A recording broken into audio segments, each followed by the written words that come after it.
Welcome to the SafeSimpleSound podcast, where our approach to financial planning creates both and solutions for the contradictions families face.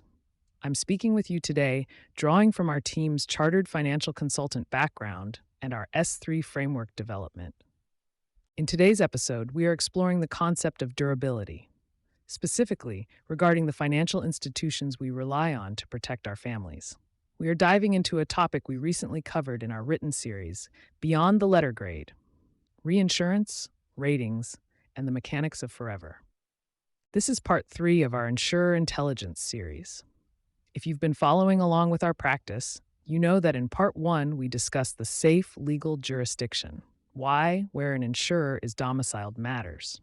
In part 2, we looked at the simple alignment of interest found in mutual companies versus stock companies.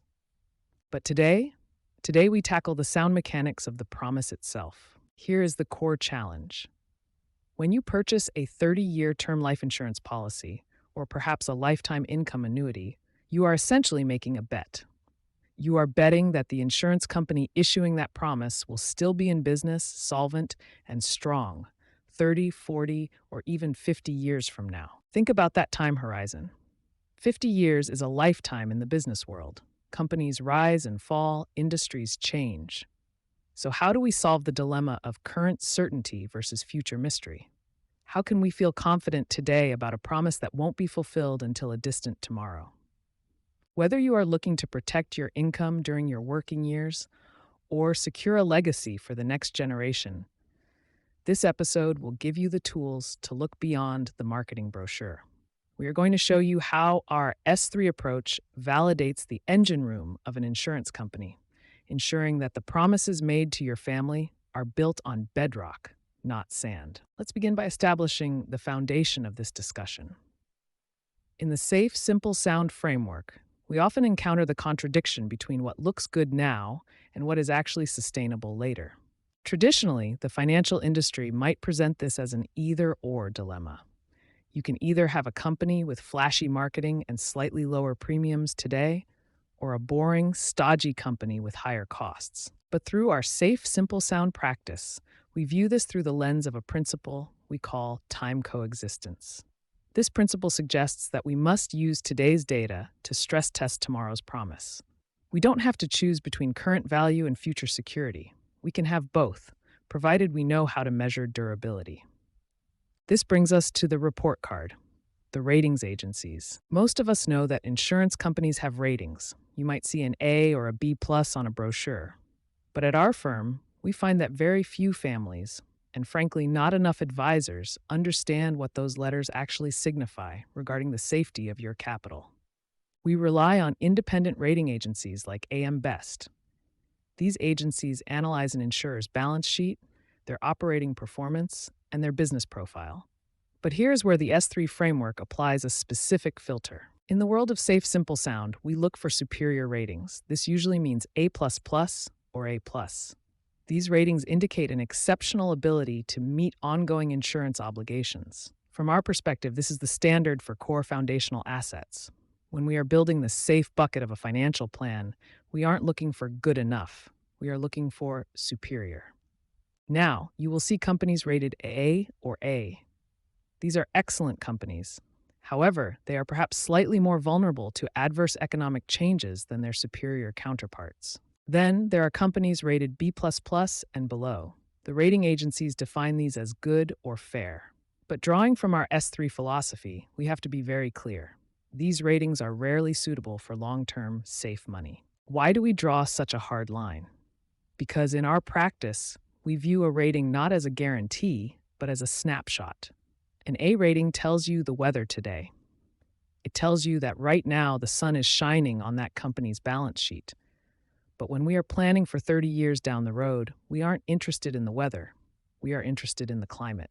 We need to know how that company handles storms. This leads us to a critical component of our framework: soundness. Soundness isn't just about having money in the bank today. It is about the structural integrity of the institution. It brings up a common question we hear: what happens if there is a catastrophe? This is a valid concern.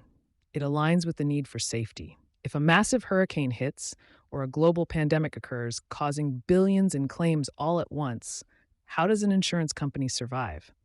If they have to pay out everyone at the same time, doesn't the system break? The answer lies in a concept called reinsurance. Think of reinsurance as insurance for insurance companies. It's a fascinating layer of the global financial system. When a carrier takes on your risk, say $1 million life insurance policy, they often don't keep that entire risk on their own books. They pay a portion of your premium to massive global reinsurers, companies like Swiss Re or Munich Re. These reinsurers act as a backstop. They exist to absorb the shock of extreme events. However, not all reinsurance is created equal. In our SafeSimpleSound analysis, we look for sound reinsurance. This means the primary carrier, the company you write your check to, retains a healthy amount of risk. They have skin in the game. They aren't passing the buck entirely. They are partnering with highly rated global reinsurers to manage the catastrophic tail risk. Contrast this with what we call risky reinsurance. Through our practice, we've observed patterns where some carriers use what is called captive reinsurance. This is where a company creates a smaller company that they own and then buys insurance from themselves. To put it simply, it's like moving a liability from your left pocket to your right pocket to make your left pocket look wealthier. It is a form of financial engineering. While it might be legal, it does not align with the sound characteristic of our framework. We strictly avoid carriers that rely heavily on this kind of engineering to make their finances look better than they are. We want to see external verified strength. We want to see a fortress, not a facade. To illustrate this principle of soundness and how it plays out in real life, let me share a hypothetical scenario. Please note, the following story about the Carter family is a fictional educational example created to demonstrate S3 principles. While the scenario is hypothetical, it illustrates patterns and outcomes we observe when families apply, or fail to apply, thinking to carrier selection. Imagine a couple, David and Elena Carter, both 35 years old. They have 2 young children and have just purchased their forever home. They realize they have a significant need for life insurance to protect the mortgage and replace their income should anything happen to either of them. They decide they need 30-year term policies. They go online and start comparing quotes. They find 2 options. Option A is from Blue Sky Life. Blue Sky is a newer company, very tech-forward. Their website is beautiful, the application is instant, and their rating is a B++. Their price is the lowest on the market. Let's say it's $80 a month for the coverage they need. Option B is from Granite Mutual. Granite has been around since 1860. Their website is a bit clunky. Their rating is A++. Their price is $95 a month for the same amount of coverage. David and Elena are looking at the budget. They see a savings of $15 a month, $180 a year, by going with Blue Sky Life. In the simple view of just looking at the price tag, Blue Sky seems like the winner. Why pay more for the same death benefit? However, let's fast forward this hypothetical scenario 20 years. The Carters are now 55. The economy enters a severe recession, accompanied by a localized natural disaster that triggers a massive wave of claims in the region where Blue Sky Life is heavily concentrated. Because Blue Sky Life was rated B++, they were already more vulnerable to economic shifts. Even worse, they relied on captive reinsurance. They were essentially insuring themselves against these risks to keep their premiums low. When the claims come flooding in, their internal capital reserves are drained. They face solvency issues. In this scenario, Blue Sky might be forced to restructure. While state guarantee associations provide a safety net, limits apply, and the process can be chaotic and uncertain. If the Carters needed to convert their term policy to permanent coverage because of a health change, a common feature in term policies, they might find the conversion options at a distressed company are severely limited or non-existent. The promise has become shaky just when they might need it most. Now look at Granite Mutual. During that same recession and disaster, Granite Mutual certainly takes a hit. But remember, they are rated A++. They have a fortress balance sheet. More importantly, they utilized sound reinsurance. They had offloaded the catastrophic risk to a global giant like Munich Re. While Blue Sky is scrambling for capital, Granite Mutual continues operations as normal. In fact, because Granite is a mutual company aligned with our simple principle from Part 2, they continue to pay dividends to their policyholders, perhaps slightly reduced but consistent. While this story is fictional, it demonstrates how our framework views value. David and Elena thought they were saving $15 a month, but from a Safe Simple Sound perspective, they weren't buying the same product. One was buying a probability, the other was buying a certainty. This aligns with the principle of soundness. Soundness dictates that the stability of the provider is part of the product itself. Through our Safe Simple Sound practice, we've observed patterns where families often treat insurance as a commodity, like buying gas for the car, where the cheapest option is best. But gas is consumed instantly. Insurance is consumed decades later. The Carter story illustrates why we look at the Comdex score. The Comdex is a composite of all the major ratings, AM Best, S&P, Moody's, Fitch, boiled down to a single number between 1 and 100. It's like a percentile ranking. In our hypothetical, Blue Sky might have had a Comdex of 65. Granite Mutual likely had a Comdex of 92 or higher. We also look at net investment yield. This metric tells us how well the insurance company manages its own money. We aren't looking for the company that had the best marketing campaign this year. We are looking for the company that has paid dividends every single year since the Civil War. And yes, as we mentioned in the blog, those companies exist. Whether you're facing this exact scenario or simply reviewing your current policies, this example shows why we dig deeper than the first letter grade we see. We want to know, is the foundation sound? Is the reinsurance real? Is the history proven? When you combine SAFE, the legal jurisdiction, SIMPLE, the mutual alignment, and Sound verified financial durability, you stop merely buying insurance. You start doing what we call partnershiping with permanence.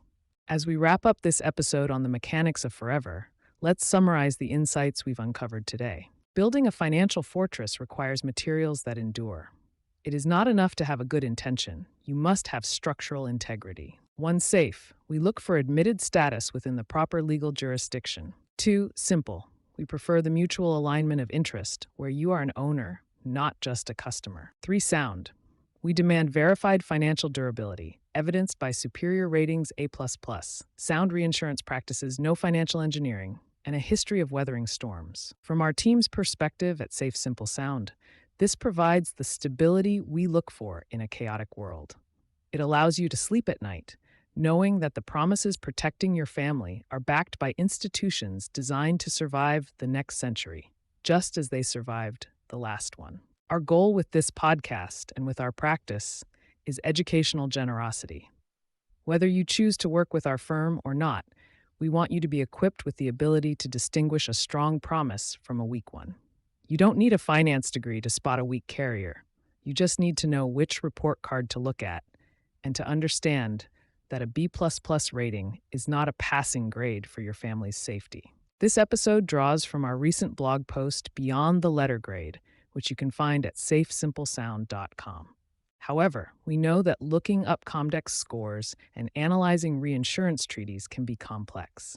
That is why, through our S3 approach development, we have created a specific resource for you. It is called the 30-Year Solvency Stress Test. This guide acts as your ratings Rosetta Stone. It translates those complex financial codes, A++, AA1, AA+, into plain English. It also includes our Forever Formula, a checklist of the specific financial metrics our team looks for when we are vetting a carrier for multi-generational wealth. You can download that directly at SafeSimpleSound.com/30-year solvency stress test. If today's S3 insights resonate with your family's situation, if you want to ensure your current plan is built on this kind of bedrock, we invite you to explore what financial planning could look like through our Safe Simple Sound practice. Ask us about the Fortress Framework. This is our complete vetting protocol for managing family wealth, where we do this deep dive analysis so you don't have to. But either way, you are now equipped with the capability to look past the marketing and see the mechanics. You have the tools to partner with permanence. Thank you for listening to the Safe Simple Sound podcast. Until next time, keep your planning safe, keep it simple, and keep it sound.